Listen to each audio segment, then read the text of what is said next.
दोस्तों, यह बात बहुत समय पहले की है। एक बार राजा युधिष्ठिर ने यज्ञ करवाया और उसके बाद उन्होंने ब्राह्मणों को इतना दान दिया कि वो अपने साथ उसे नहीं ले जा सके। इस पर अर्जुन ने भगवान श्री कृष्ण से कहा कि हे मुरलीधर, मेरे भाई युधिष्ठिर जैसा कोई भी दानी इस संसार में नहीं है। तब श्री कृष्ण ने कहा कि हे अर्जुन, दान की लिस्ट में तुम्हारे भाई युधिष्ठिर का नाम सबसे नीचे है। तब अर्जुन ने कहा कि अच्छा, आप ही बताइए, दान की श्रेणी में सबसे ऊपर नाम किसका है। तब श्री कृष्ण ने कहा कि मोरध्वज। दोस्तों, मोरध्वज एक ऐसे राजा थे जो ब्राह्मणों की इच्छानुसार दान देते थे। अर्जुन को भगवान श्री कृष्ण की बातों पर विश्वास न हुआ। तब अर्जुन ने श्री कृष्ण से कहा कि हमें विश्वास नहीं है। तब श्री कृष्ण ने अर्जुन से कहा कि परीक्षा लेकर देख लेते हैं। इस पर अर्जुन मान गए। तब श्री कृष्ण ने यमराज को बुलाया और यमराज को एक बूढ़ा शेर बना दिया और अर्जुन तथा भगवान श्री कृष्ण दोनों ने ब्राह्मण का रूप धारण कर लिया। अब तीनों राजा मोरध्वज के महल में पहुंच गए और बोले, भिक्षाम देहि। तब राजा मोरध्वज ब्राह्मण के पास गए और बोले कि अहो भाग्य हमारे, जो आप हमारे यहाँ पधारे। कहिए ब्राह्मण देवता, हम आपकी क्या सेवा कर सकते हैं। तब ब्राह्मण रूपी श्री कृष्ण ने मोरध्वज से कहा कि हे राजन, हमारा शेर बहुत बूढ़ा हो चुका है, इसके दांत भी नहीं है। इसीलिए सबसे पहले आप हमारे शेर को मांस खिलाइए। तब राजा मोरध्वज ने कहा कि ठीक है ब्राह्मण देवता, मैं आपके इस शेर को अपने शरीर का मांस काट कर दूंगा, जो कि मुलायम है और यह खा भी लेगा।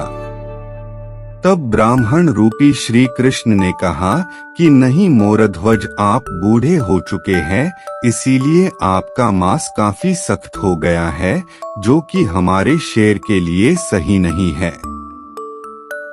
आपके यहाँ एक 5 वर्ष का बालक है, आपको उसे आरे से बीच से काटकर उसके मुलायम मांस को हमारे शेर को खिलाना होगा। तब राजा मोरध्वज काफी आश्चर्यचकित हो गए और सोच विचार करने लगे। दोस्तों, क्योंकि मोरध्वज की एक ही संतान थी जिसका नाम ताम्रध्वज था, जो कि 5 वर्ष का बालक था। मोरध्वज के बुढ़ापे का वही उनका एकमात्र सहारा था। मोरध्वज सोच ही रहे थे कि उनका छोटा बेटा ताम्रध्वज आ गया और बोला कि हे पिताजी, आप इतना क्या सोच रहे हो। आप अपने धर्म की रक्षा के लिए खुशी खुशी हमारा बलिदान कर दो। मैं आपके कुछ काम आ सकूं, यह तो हमारा सौभाग्य होगा। तब राजा मोरध्वज अपनी रानी के पास गए और सारी कहानी कह सुनाई और बोले कि क्या इस काम में तुम मेरा साथ दोगी। रानी बोली कि हे महाराज, धर्म की रक्षा के लिए मैं ऐसे अनेकों बालकों को कुर्बान कर सकती हूँ, अतः आप धर्म का पालन करें। तब राजा मोरध्वज ने एक आरा मंगवाया और एक तरफ मोरध्वज तथा दूसरी तरफ रानी, और बीच में ताम्रध्वज बैठ गया। जब राजा मोरध्वज आरा चलाने ही वाले थे, तब ताम्रध्वज ने अपने माता पिता को रोक दिया और कान में डालने के लिए रुई लेकर आया और बोलने लगा कि इस रुई को अपने अपने कान में डाल लो। ऐसा इसलिए कि जब आप लोग हमें बीच से काटोगे तो दर्द के मारे मेरी चीख निकलेगी। उस चीख को सुनकर यदि आप लोगों ने आरा रोक दिया तो आपका धर्म नष्ट हो जाएगा। इसीलिए मैं कितना भी चीखूं, कितना भी चिल्लाऊं, आपको आरा नहीं रोकना है। फिर राजा और रानी दोनों ने अपने अपने कान में रुई डाल दी और आरे से ताम्रध्वज को बीच से फाड़ दिया। खून की फुहार निकलने लगी। यह देखकर ताम्रध्वज की माँ की आंखों में आंसू आ गए। तब ब्राह्मण ने कहा कि हे रानी, आंख से आंसू नहीं गिरना चाहिए, वरना हमारा शेर मांस को नहीं खाएगा। तब शेर ने बच्चे का एक हिस्सा खा लिया तथा दूसरे हिस्से को बाहर फेंकवा दिया गया। अब ब्राह्मणों ने कहा कि राजा, अब हमें भोजन करवा। तब राजा मोरध्वज ने ब्राह्मण को भोजन करवाने लगे। जैसे ही ब्राह्मण ने पहले भोजन का निवाला मुंह में डालने चले, उसे वापस रख दिया और कहा कि हे राजन, तुम हत्यारे हो, इसीलिए हम तुम्हारे यहाँ भोजन नहीं कर सकते हैं। तुमने अपने बेटे की हत्या की है। तब राजा मोरध्वज कहने लगे कि हे ब्राह्मण देवता, आपने ही तो बोला था हमारे बेटे को मारने के लिए। तब ब्राह्मण रूपी श्री कृष्ण ने कहा, अब चाहे जो भी हो, आप हत्यारे हैं, इसीलिए हम आपके यहाँ भोजन नहीं कर सकते हैं।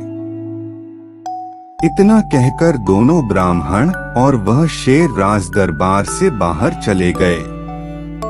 तब राजा मोरध्वज रोने लगे और कहने लगे कि बेटा, तूने मरकर हमारे धर्म की रक्षा की है, अब जीवित होकर तुम्हें धर्म की रक्षा करनी है।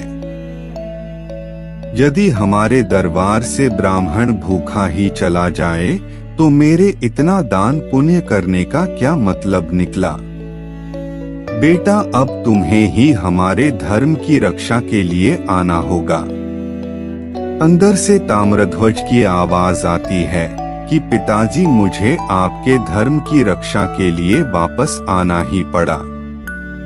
इतने में जब मोरध्वज पीछे मुड़कर देखे तो वहां शेर और ब्राह्मण कोई भी नहीं था। वहां पर तो भगवान श्री कृष्ण अपने चतुर्भुज रूप में हाथ में शंख, चक्र, गदा, पुष्प धारण किए हुए खड़े थे। श्री कृष्ण और अर्जुन की आंखों से आंसू गिर रहे थे। श्री कृष्ण ने राजा मोरध्वज से कहा कि हे राजा, तू सबसे बड़ा दानी है। तेरे जैसा दानी न तो पहले कभी पैदा हुआ था और न ही भविष्य में कभी पैदा होगा।